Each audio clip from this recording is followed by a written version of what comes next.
Usa ka pagtuo, usa ka tingog, usa ka katawhan.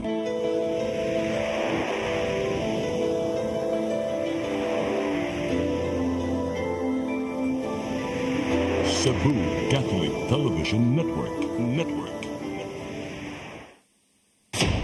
Live gikan sa Cebu Catholic Television Network, Channel 47, nag-iusarang katolikong istasyon sa tibok Asia nga nagbase sa Queen City of the South, Cebu. Mudalit din tulumanon, Siren, uban nilang Atty. Noemi Tuya Abarientos and Ryan Mark Morinaga.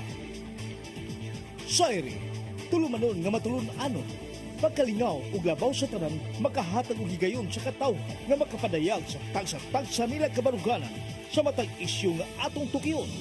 Kini ang Siren.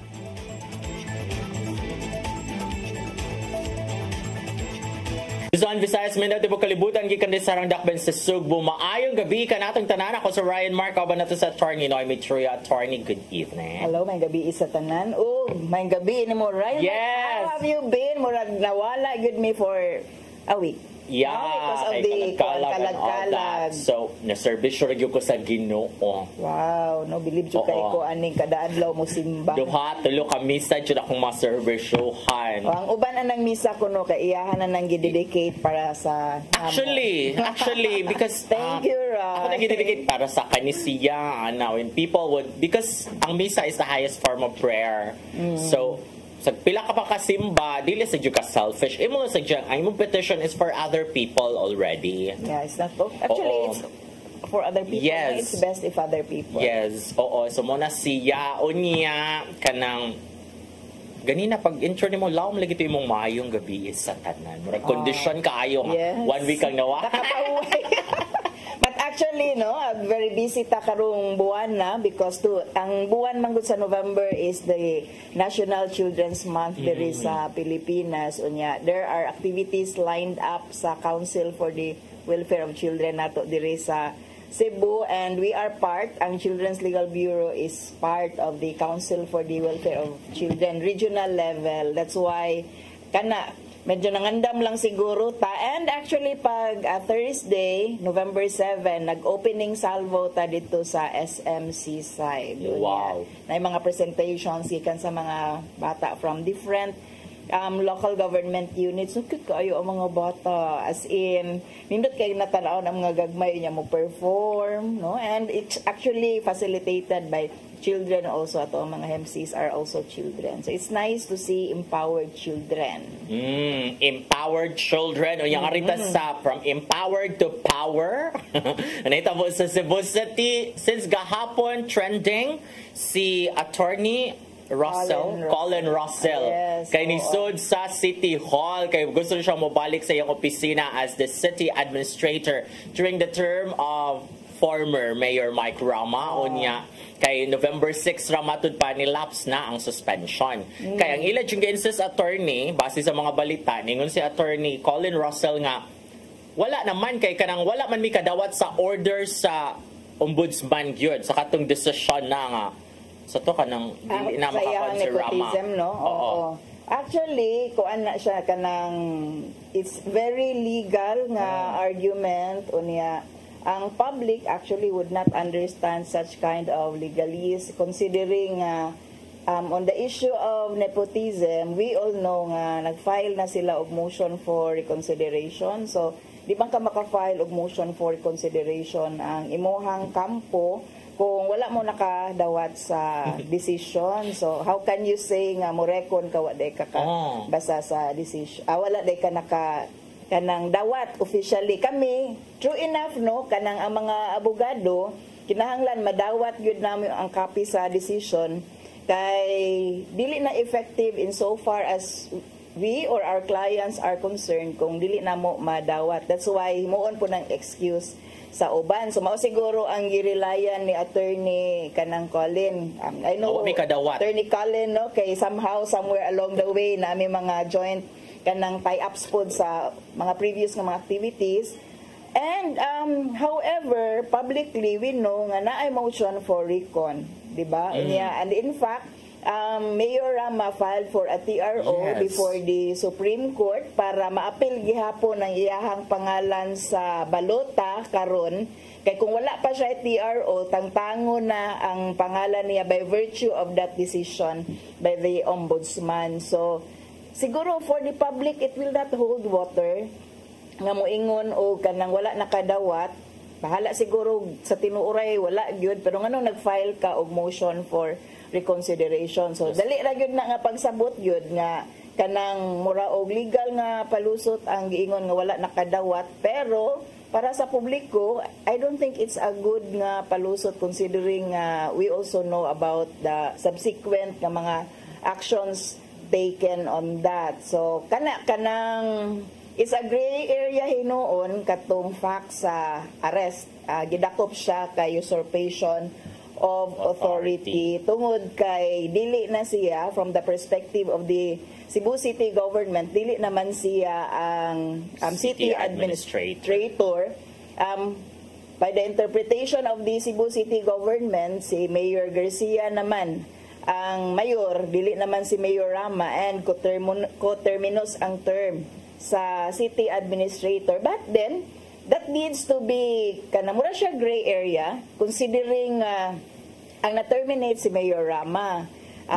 Wala man ma-terminate si Attorney Rosel no sa iyahang pagka-administrator. Kay balota nga natoy mga kaso no katong previous moto naka preventive suspension nila tungod atong wala pagbayad sa mga empleyado sa Cebu City Hall. And karon nahuman na to iyahang preventive suspension. Pangutana karon, pwede ba siya mo balik no? Kay wala man pud siguro siya nadawat nga termination letter coming from Mayor Alvin Garcia nga nag-ingon nga because you are coterminous and naka sa imuhang kanang contract or agreement. Naana ko nun na attorney, nigawas na sa Sunstar nga angle nga, naana man daw na issue ni ana ang Human Resources Department sa City Hall nga no longer employee na si Rosel.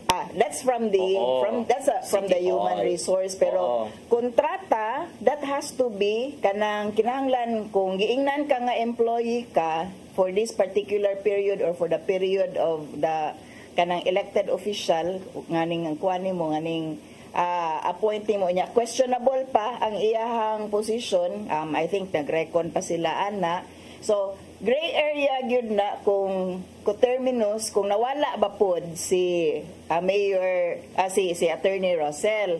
Karon kung naagi klaro, para nako lang kung naay klaro nga termination letter kanang giklaro gyud sa iyaha ba nga you can no longer go back to office, diri ra kutob ang imuhang kuan termino kay nahuman na terminated out of service na si Mayor Rama, then you no longer go back to the original position that you once had.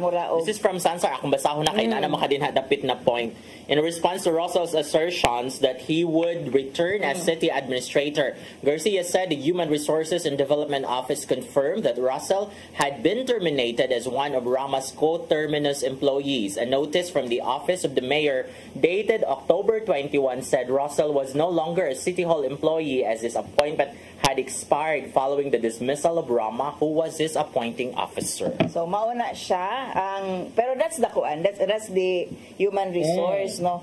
Ilahan na kanang mura og naa siguro sila memo nga nadawat nga mauna na siya, pero ang kinahanglan yun na madawat ni Rosel nga kinahanglan yun siya no longer the city administrator. That's the fairest thing to do pod no, kanang kuan gyud na siya. Dili man gud pareha og nahuman lang ang term ni Mayor Rama kay wala dili na siya mayor, so understood.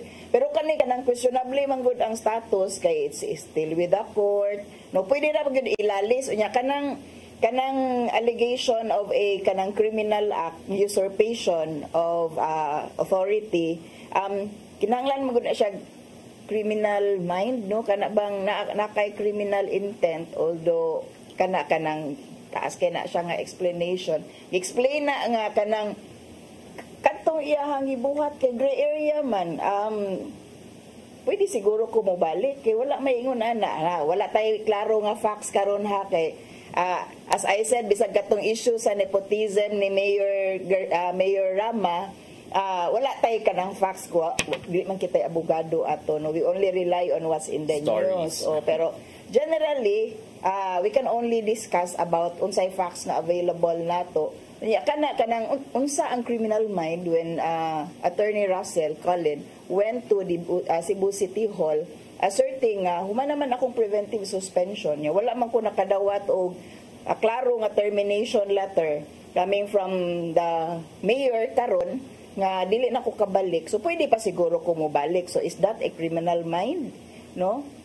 Would that constitute a criminal mind sa kanang from the perspective sa law enforcement? Tanaw nila si Attorney Russell kay lalisonon man gid pud tinuod ang status. Di kay ang gigawas nga istorya diri sa Sunstar, nanuktok ko na siya dito sa city administrator, ang gitrang gilaka no, musod siya dito niya. Gilaka na, so dili siya pasudlo no, yung murag naikuan dito. Gipokpok matud pa ang kuan, but not Russell per se. Kana ba siya mga kuyog pag ngadto niya? If it's a usurpation, he really performed public functions, no? And he issue an order daw. To the civil office na order kay wala written order, no? Kung wa sila gatuo nga in power pa siya or napa siya sakto nga position, what's the use of the order pod? Kana siguro kung magkuan na gyud kanang klaro, kanang it's very hazy, no? Ang basis pod tinuod sa kanang pag-arrest kang Attorney Cullen, no? Kanang daghanta kung ako ang prosecutor siguro mas maklaro sa ako pero kita nga naaratas publiko nagrely rata sa yes, so mao nang careful kaayo ta, nagtan-aw rata sa TV, and sometimes no emotional ka ita, depende kung unsa makita nato nga drama sa makita nato sa kanang TV, either masuko ta, maluoy or unsa, no? So I think kanang lalisonon pa kung usurpation of authority. That's why I could understand Attorney Russell nga mo question siya sa legality of the arrest, no? Dili tungod kay giingnan ka sa mayor or giingnan ka ni kuan, oy dakpa na nga mudakop na ka. The law enforcement themselves must find sufficient basis for that nga kanang there's a crime being committed sa ilahang atubangan. So, ang police, of course, I would understand mo, naragad po sila nga, okay, usurpation man na siya. So, asa dito ang mo-constitute of usurpation? Ang balita sa Sunstar, Cañete, ang city police officer, city director. Cañete, na phone interview on Friday evening said Russell was nabbed for usurpation of authority following the complaints of incumbent city administrator Kristen Joyce Batucan and city legal officer Santiago Ortiz. This after Russell issued a memorandum to the civil security unit claiming to be the city administrator. Tanaw na to kay kung nag-claim siya, istorya ramang good na, no? Kanang ang usurpation is you are performing functions of that office yun, no? So tanaw na to kanang magdepende ni sa giunsa pag-file ang formal nga complaint ngadto sa prosecutor's office kay kauan man, this is a warrantless arrest, so mag-inquest na, they will have to go to the Cebu City Prosecutor's Office, file a complaint there, formal, meaning na ay affidavit. Tanaw na to, unsaon pag-allege ang usurpation nga musuwak sa kanang naa sa ato ang balaod karon.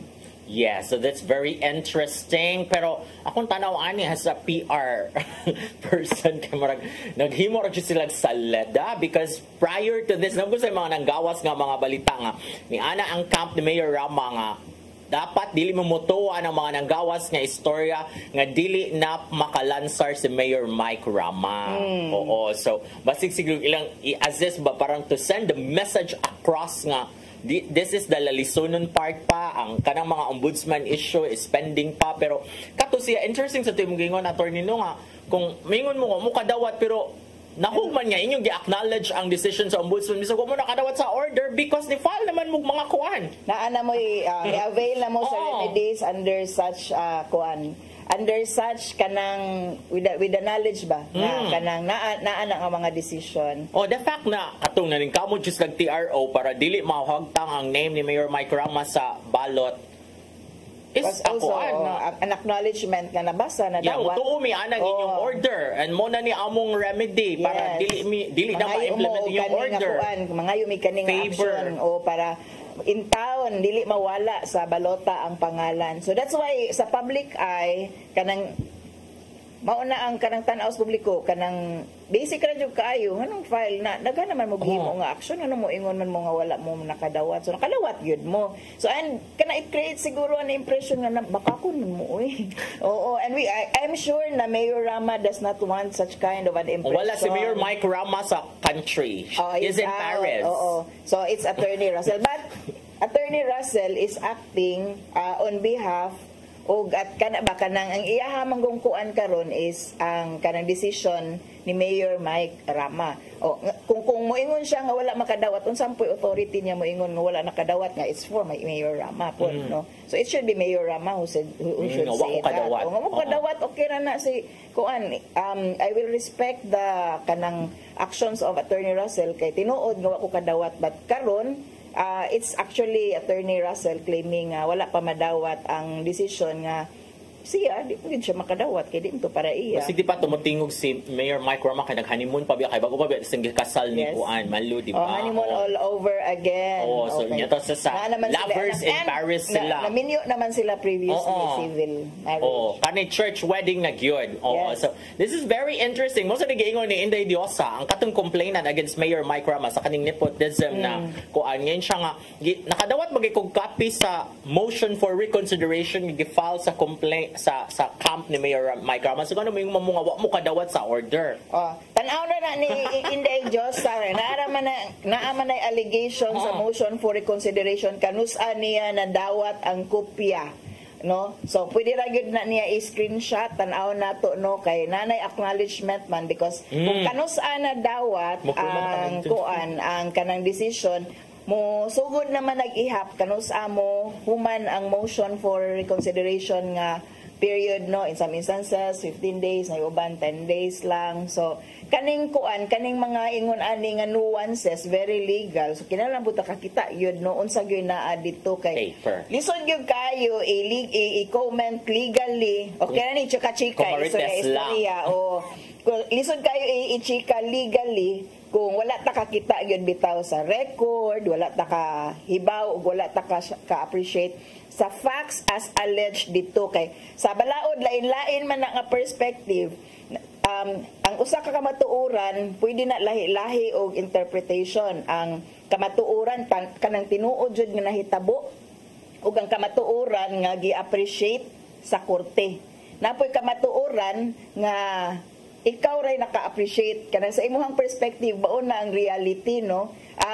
It is the same thing pero lahi imong appreciation, lahi ang angle nimo nga you take. That's why bitaw kanang ang analogy ana kay ang kaning katong elepante nga naay buta, mga buta nga kanang nagunit unya lain-lain sila og kanang interpretation kung unsa ang naong sa elepante kay lahi-lahi sila gigunitan nga parte sa elepante and each of them asserting unsa ang naong sa elepante and being strong about it, pero way na makak nila no, sila each nila nagtangag nagunit naka-feel nakadungog sa usa ka kamatuoran nga lahi-lahi lang og perspective inaana pod na siya kung aritas kote. That's why you have to ang huwis will have to evaluate these kinds of truth assuming nga wala po'y bakak kay i-evaluate man pud na sa korte asa dapita ang gihimo nga bakak no kay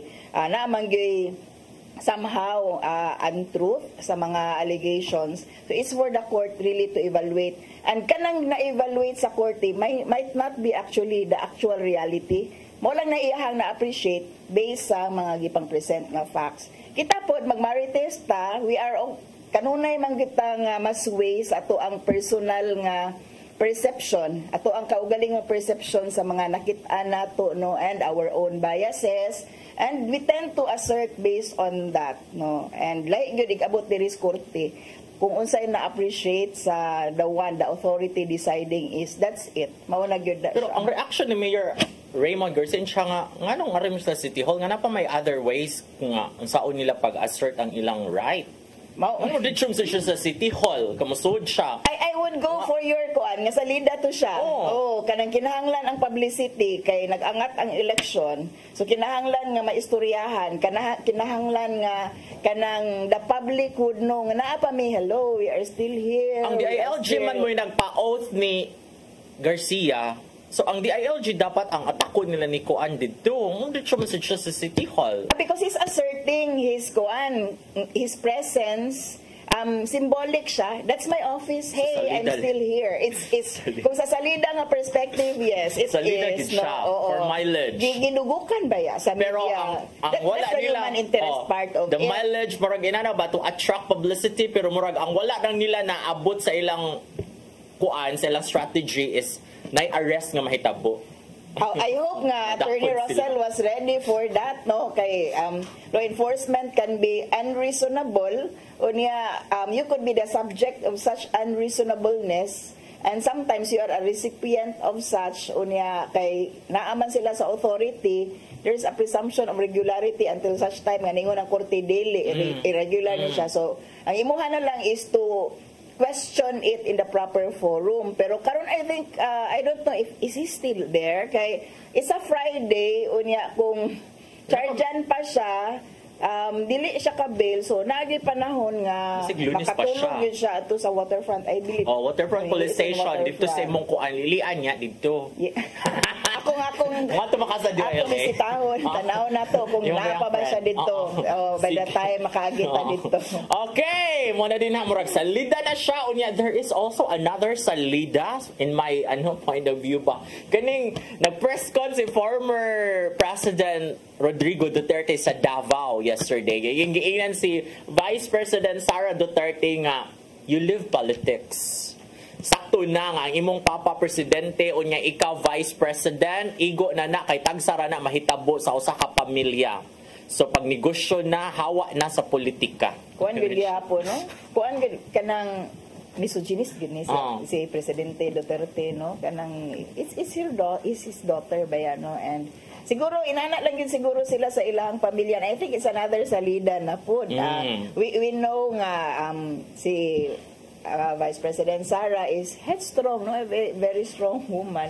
Unya moingon ana ang former president as if batang gamay pa ang iyahang anak, pero probably ingon ana lang yun sila sa pamilya ang mag-istorya. And I think that's what endears President Duterte to the people nga kanang marag dilinuod lang ta diring dapita ba kanang wala gani halo nga kanang hypocrisy ana lang kumo istorya mao na ang na-appreciate sa mga tao siguro, which may not be so good, which may not be a very good example for us kay highest standard man gyud unta ta no sa atong good manners and right conduct. Pero siguro President Duterte thinks nga mupadayon na sa iyahang popularity kung mag-inana siya. He will just present himself in public that way. Pero mura man siya reverse psychology because the reaction of the netizens sa mga Marites man gyud ko no, so ako na pananaw ang mga comments sa mga tao sa mga news more item. More than the news item. Di ako sa nabasa ng news item. Ikaw man just to say baby on sa reaction as a PR kuan ba PR person, so ako na tan-aon kay magunahon ko bi unsa ko nila ako siya pag alcon drive I am the PR of this person, no? So ang reaction sa mga tao dito attorney kay man sa no Mr. President, we want Sara, we need Sara as the president. Let's not forget that President Duterte is kanang a very sly nga politician, and he won that way kana ganing ingon ba siya di siya mudagan kahuman makadawat kag survey. I was one of those who received the survey before he ran. Murag a year before or 2 years before nga kumudagan ni si Kuan President Duterte mobutar ba kaniya, and he was still mayor nya may kaadi mas kadaog. So but then kana makakuan siya makatest sa popularity. Inaani sa siguro ron gat testing the waters pud sila, and still kinahanglan magud na ka kanunay sa public eye, kinahanglan ka nga dili makalimtan, just like siguro sa Cebu City mao toy gihimo nila ni Attorney Russell kanang kinahanglan people have to talk about you. Negative publicity, positive publicity, mao ra na siya good publicity ra na siya gihapon. I think it's the same with President Duterte o kanang VP Sara. O kanino biya si Gretchen Barreto sa una nga, when people don't talk about you anymore, you should be scared because you're already irrelevant. Yeah.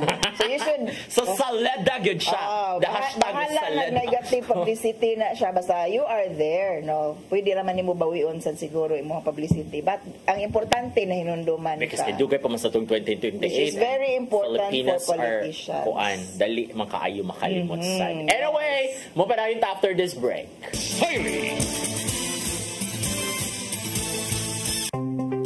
Discover the beauty of the Philippines.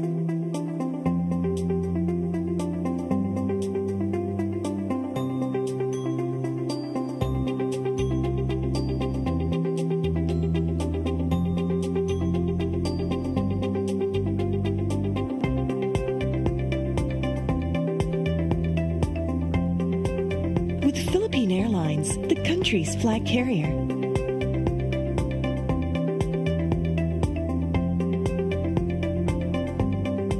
The airline that lets you feel the warmth of the nation.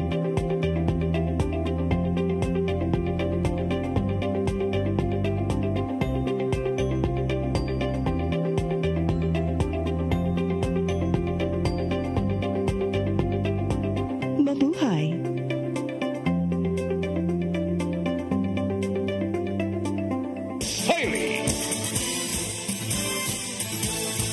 Okay, nimbalik kami ni Ryan. Kaya daghan kami giistoryahan. Local politics, kahuman national politics, kahuman international politics na po mura na gyud tag mga political analyst sa tarong mga this is our political analysis era. Feeling bright mi karon panahon na tungod kay di gyud mi kalikay bisag ganahan mi nga mag-entertain. Election man sa good round panahon na anywhere in the world. Karon no bag-o lang ang election results sa US, and the country, the Philippines, is also divided no over Trump and Kamala, no? And daghan kayog nasagmuyo sa pagkapildi ni Kamala, pero daghan po kay kaila nga nalipay Pinoy ha, nga nalipay sa pagkadaog ni Trump. Celebratory kaayo ang ako ang kuan makita nga mga Facebook posts ani nila. So kanang we are Filipinos, but we are so much invested sa kaning US elections. Unsay makuha na to diha, no? So mo ni amo ang pangutana karon. Apektado ka ba sa resulta sa US elections o ngano man? Ako personally murag dili kay ko, pero as a Filipino murag bati na siya impact sa Philippines, especially to the Filipinos ang pagkadaog balik ng re-election ni Trump, because katong sa iyahang administration before, Trump was very strict when it comes to immigration policies. So in fact, there is a report akong nakitaan, ang sabi kinsa ba to nag-report ani nga grabe ang surge attorney sa research sa mga tao nga manghawa na sila sa US pagkadaog jud ni kuan. This is from This is from Rappler, pero Reuters ang nagbalitaan ni Google searches for move to Canada surged to 1,270% in the 24 hours after US East Coast polls closed on November 5. Unya, kanang migrate dito sa New Zealand kay 2,000% and into Australia 820%. So pagkakita nila mudaog na dyan ni Trump og balik sa mga hawa na dyan sa US kay marag na miligro taan ni. So pero mao na ganahan nga mahitabo sa mga ningbutar ni Trump, go away. Katong mga dili taga US, go away. Mao gani nang I think kaning pagkabutar kang Trump, no matter how bastos he is, no matter how he is with women, no, grabe ba ang kanang allegations of harassment, sexual harassment committed by President Trump. Nga napagin na siya conviction, no, sa katong naitabo sa katong ilang protesta sa una. Murag first US president nga naay conviction pagka-elect niya, and yet murabag Pinoy nga nibutar gihapon tag mga ingon ana nga klase sa tao, and namutar ani nila once probably once the effect of sa iyahang election nga katong mga feeling illegal immigrants are trooping out of the country, no? So ang ilang ingon ana ko namali na sila Canada kay panakpon man na sila may rapod, no? So I think they are celebrating that. Kung humane ba na or dili is another thing kay ang economic the United States is in an economic nga kuano kanang turmoil karon, no, it's not in the best financial position sa pagkakaron lisod gyud ang kinabuhi sa US. The people feel that unya kanang panawagan ni Trump nga US first, kita una ta manghilabot sa ubang mga nasod.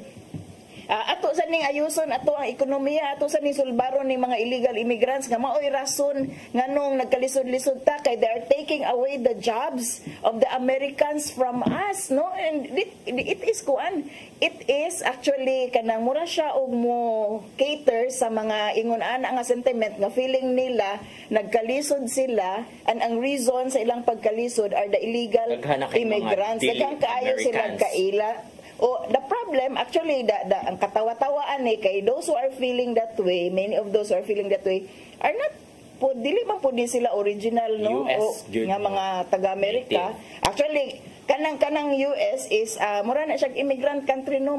It's people from different parts of the world coming together. Kay, kinsa man ang original nga mga taga-US, mga Indians man to, no? Ang kanang mga ilahang mga natives, nga gitawag na to.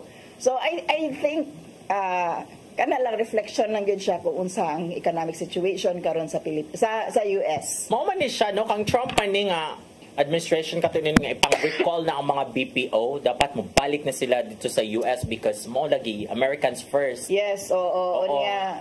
Kana that's the worry we have probably sa katong mga negosyante kay kung i-pull out ni Trump ang iya mga investments kay ari mo invest sa US para makahatag mo trabaho sa ato ang mga tao diri ato ng palayaso ng mga immigrants. That's what's appealing siguro for many, but katong mga gi-investan like the Philippines, no, nga dependent ta on foreign investments, dapat mag-uulta, no, sa kaning perspective sa Philippine government nga perspective. Pero sa mga nationalist po sa Pilipinas, may una po nga may rasa na pamahawa mo diri kay you're just exploiting our people. They are here because of the very low wages that we have, no? Kumpara nimo kay ato sa US, standard US wages man kung ato na sila dito. Makasave actually ning mga BPO kung naa sila sa mga countries outside the US kay mas gamay man og sweldo ang Pilipino, mas gamay og sweldo ang mga Indian, no, ang mga so kana siyang perspective siguro it is something ang mga US companies have to think about also kay and they can exploit our people, no, wala no union, no kuan baya policy, no union, no strike policy baya diri kahayahay ana no sa ilaha kusog ang unionism, no. Naay mga unions dito empowered ilaha mga workers dili baya. So ang mga negosyante sa siguro mo ingon sa siguro diri pabilin lang diri sa Pilipinas ayahay man diri. Pero kung ipang-recall ni Trump ang mga BPO, mga US nga mga BPO, daghan jud ang mawalan sa trabaho in the Philippines. So that would be another headache. If they will kaning mga multinationals will feel very nationalistic nga bitaw no mobalik tas ato bahala nang magdako mas dako og cost sa kanang labor dito pero we are giving jobs if they're feeling that way, but that is no? Not how business works. The lowest possible cost for the greatest possible profit na ang negosyo. So tanaw na to kung unsa ka nationalistic ning mga multinationals ang mubalik yun sila sa US just to give jobs there. Pero muna siya ang kung pahawaon na itong mga Pinoy dito sa America or mga Asians, ako na may madawat ng dollars diri ang mga nagkasalig. Yeah, actually amazed kay ko, not amazed pero kanang na-surprise ko sa uban ako mga kaila nga mga pro-Trump nga mga Pinoy man mo, no, and nabi ay mga grabe na kakuan racist si Trump, no, despite the fact nga iyahang asawa dili magani Amerikano, no, kanang kuan man lahi na nationality si Melania, pero sige lang puti man, white woman man siguro okay ra, pero racist gyud na siya. Siguro they ang ato ang mga Pinoy nga ganahan niya went past that, siguro di okay ra siguro sila nga kanang naay racist nga racist si Trump. Okay. And they might be adversely affected by the racism against us later on. So tanaw na to, no, kay they already had 4 years of Trump. Yeah, they chose to elect Trump once again overwhelmingly, no. Si Trump won by popular vote o kaning ilahang another system nila nga kanang nga voting, no. Murag representation nga voting nila.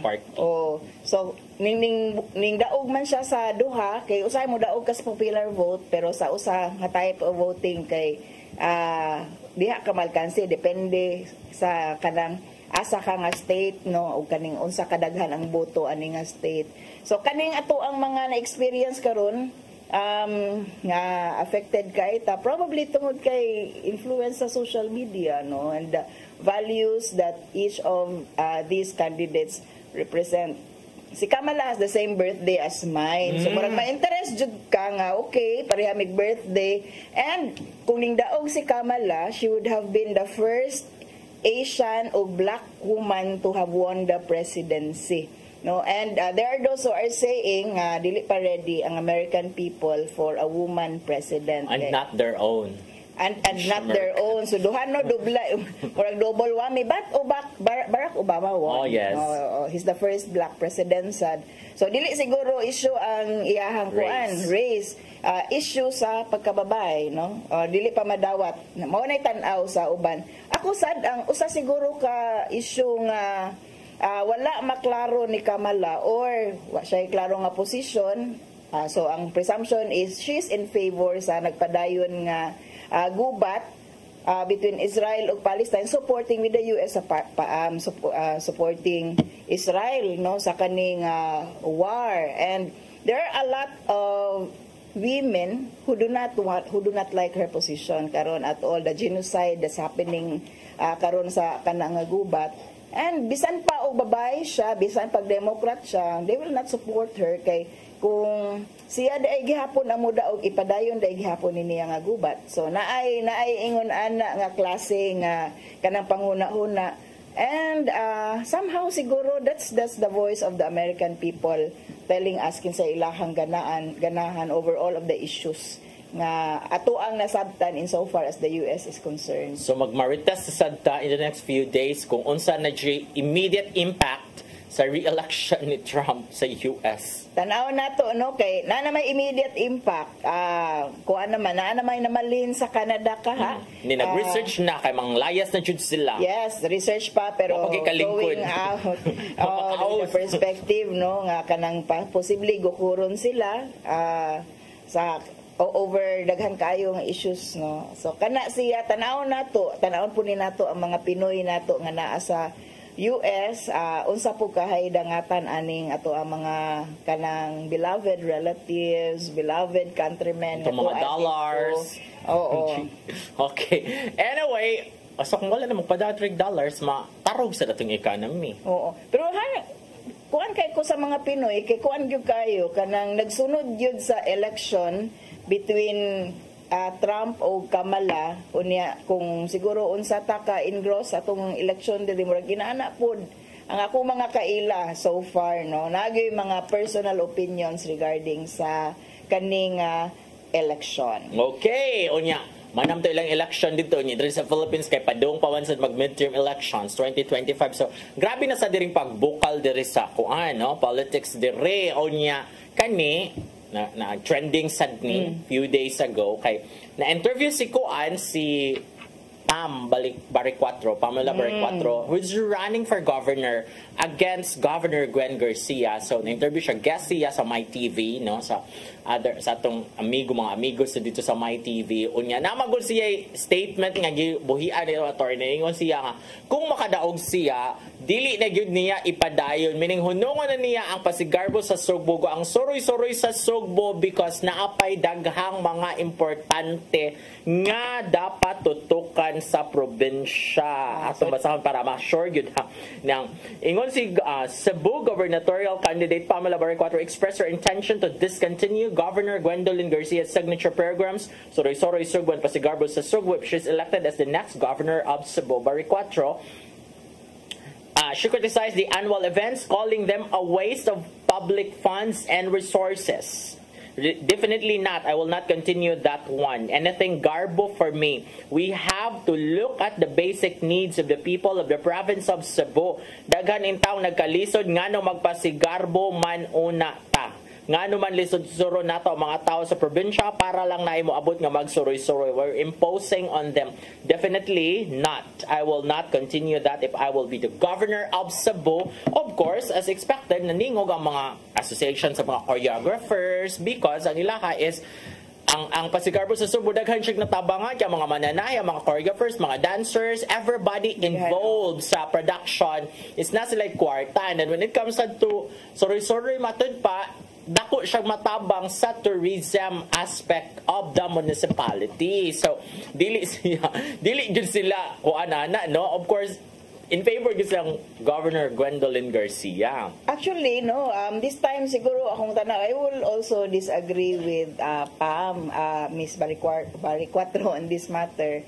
Kay daghan magkwarta ang province. We are the richest province. The irony here is that we are the richest province pero we have the poorest people, no? So siguro I can understand sa giingon ni Pam nga kanang nagkalisod man ang mga tao nganong priority man na nimo ang suroy-suroy.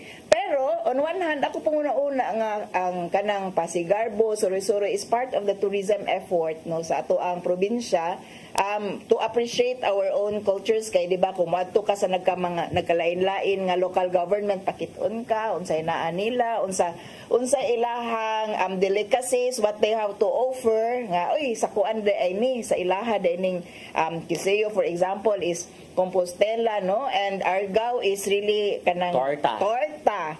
Kanang maka-appreciate gani ka what each has Chicharon. to offer, no, yeah, which is very important sa tourism. Kita ta nga naa tay mga nagkalain-lain nga beautiful spots dire busubay sa unsay programa sa probinsya kay of course DOT has its own also nga kanang mga projects here sa ato ang probinsya. So ang ako kay di man lacking in resources province is a matter of pagpagawas o paggamit aning uban nga budget para sa to resolve the issue of poverty sa probinsya. So you don't have to remove o stop the pasigarbo and kanang kuan and kaning suroy-suroy kay it creates an economy in itself man, no, sa katong giingon nimo nga naay mga nakatrabaho tungod ana, no, mga choreographers, they look forward to it. Although na ako'y madunggan nga some LGUs are complaining kay sila man daw mo gasto. Kung ikaw ang LGU nga adtuan, of course you have to invest resources para sa pagbisita sa governor along with the other contingents para sa kaning suroy-suroy Sugbo or for to receive the tourists who are part of the suroy-suroy. Pero general lang from the bigger lang gid nga perspective, kung na may mga ginagmay nga problema, dinagko nga problema, no, pero I don't think the solution is really nga tangtangon nimo. I can appreciate the activities and I don't believe that the province has no other money gani nga pwede niyang i-invest to resolve the issue of poverty sa Cebu. Oh, pero kaliki marites lagi ko sa konjung okayon lagi mga comments after reading the news article. Ako na pa okayon unsay reaction sa mga taon na may mga nang react dito na mo agree sila, although majority kay dili gyud mo agree ni Pam, no, niingon ang mga kasagaran sa reaction nga na mosamot na di ka kadaog kay imong tantangan og kuan kanang trabaho. Pero basig pa kuan na po ni Pam, no, kanang pasalida ra sad ni para ma-talk about ang issue sa kaning suroy-suroy o pasigarbo, no, which is also good, no, kay kung dili walay mo raise ana nga kanang mga issues o kung naay issues within ana dili man maistoryahan. So salida ra gyud pud ding tanan.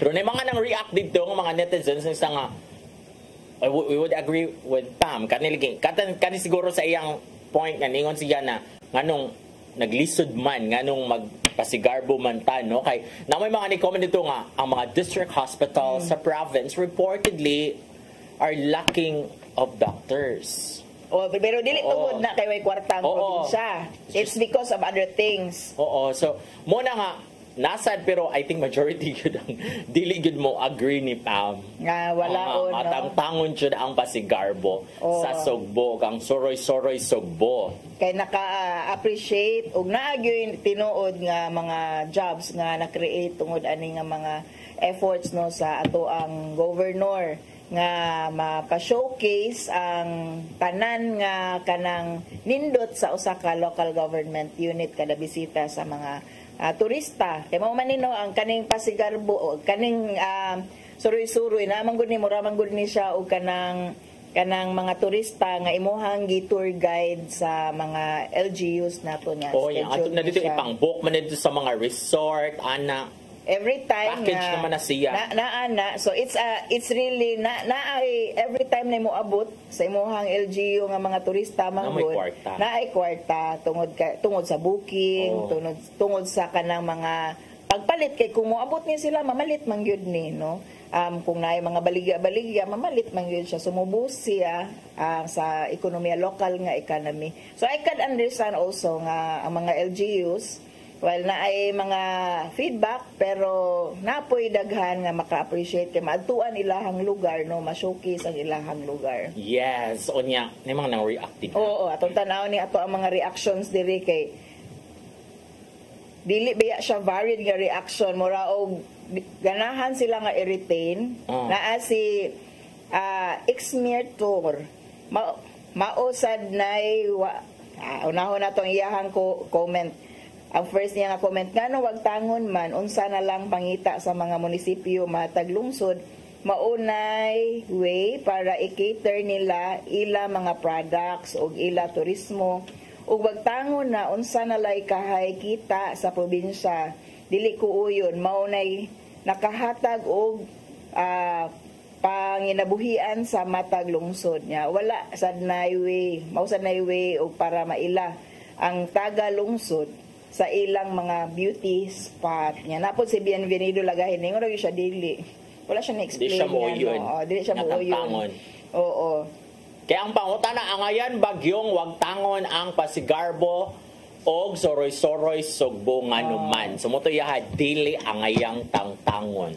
So, ning agree ra siguro ni siya ni Kuan ni Tor nga dili angay wag tangon kay it creates jobs no and kuan siya is a showcase sa local tourism sa lugar kung asa naadtuan kay makalias kay na waterfalls ang Cebu kay ang concept baya sa Cebu kay barren and arid dagyuta wala na matanom diri no upaw na to mga bukid and then you realize huy kadaghan daig nindot nga lugar diri sa Cebu canyoneering dito sa kuan we get to know about it tungod aning mga kuan tungod aning suri-suroy and of course the tourism efforts diri sa Cebu. Actually it's good ba yan jud na avenue to promote Cebu and to parang the economy sa tawagan. And drive in fact, the economy. Kana we'd like to know pod kaning kaning programa sa DOT no kaning mga moadto ka sa lugar unya you don't go to the traditional nga mga resort no ari lang ka mga homestay ari lang ka sa mga balay-balay nga kanang kung asa na ang mga nindot nga spots unya mao nay anha na mo bayad ang mga turista sa kaning mga balay-balay nga ilahang mapuy-an so ito i-promote pod no makakuha pod og income ang katong mga ordinaryo ra mga tao nga naa sa palibot sa usa ka tourist area. How protected are the children is another issue pero kanang gina-promote na and I think integrated na pud sa kaning mga nagkalain-laing programa. So murag kung ang ilang purpose ni Pambar 4 is parang to drive lang yun siya media attention then she got the attention. Oo, nga dili sila ganahan wag tangon ang Pasigarbo ug ang suroy-suroy Sugbo. Ang kaning Pasigarbo is the one nga mura siya its own sinulog no, ang own sinulog sa province na siya iyang kaugalingong showcasing sa kaning mga nagkalain-lain pud nga sayaw sa ato ang mga LGU sa lugar. Pero mo to siya kung mo lagi negative balik sa punta sa standard negative or positive publicity so next move na sad unsa kay layo pa biya So naghuwat na sad ko sa sunod istorya ni Pam actually kay Pam could be considered alternative. Nobody thought nga naay mo kuano naay mo run against ni Governor Gwen, but then kana she took the cudgels of running, which bilib ko ni Pam no nga kanang nakabaton og kaisog si Pam nga mudagan against a very known og kanang kuan strong-willed nga governor. So tan-aw nato no if kanang the public likes an alternative and would vote for an alternative with considering the daghan kayo nga factors no siguro ang uban dili ganahan sa pamaagi ni Mayor Governor Garcia unya ganahan lang pud og nay alternative kanang naa sila ilaing kapilian kaysa wala gyud. So it's good for me nga ningdagan si Pam para naay kapilian ang mga tao og kanang makahuna-huna pud sila kay kung walay mudagan walay magbaton og kaisog kay mahadlok pildi na daan you are not actually it's not a functioning democracy yun no kanang wa kay choice. But for me, it's going to be a showdown man good between Duterte and Marcos because most likely si Governor Gwen Garcia nga rin siya mo alay ni President Marcos. And Pam is actually with President Duterte no, she had been a kuan yun no kanang ardent supporter ni President Duterte long before no, she had been involved in a lot of campaigns ni kuan President Duterte. So I was not surprised also. Kailan mo ko ni Pam kay we belong to the same political party sa University of San Carlos long way back. Although dili mi batch. Nadyo ko disclaimer kanang nag-una yun na sila nga mga batches, but of course we do reunions. So magkaila-ila ra gyud pod me no. So kanang when I heard nga uy si Pam mudagan no. So it piqued my interest although I don't like President Duterte. Oo. Tanaw nato no if Pam will be a good alternative. She's from the corporate world no. Yeah, she is. Na siya. She's a stewardess, former stewardess. Kisam na siya. Mga mga tao no and she's also a philanthropist. She has his own NGO na karon pod for ang iyang gingon para ni sa mga marginalized pod. Okay, so that's actually interesting kung saan nila pag-drive kay marag para man na sila libro nga gitamdan kay mga Duterte na sila before no nya karon kay kontra naman sila so yeah strategy but wala tay panahon. Let us say thank you sa PAL, Archbishop Jose Palma, ni Nanay Diana Limchuan, ni Tatay Dudong Limchuan, ni Robert, ni Inday, si Matmat, si Mabel, si Joanne, si Nilo, si Dave, o si Ferdy. Yehey! Thank you so much for watching. Magkita tag balik sunod sa Badupuhon din lang si paborito kasaw matag pani hapon. Saire!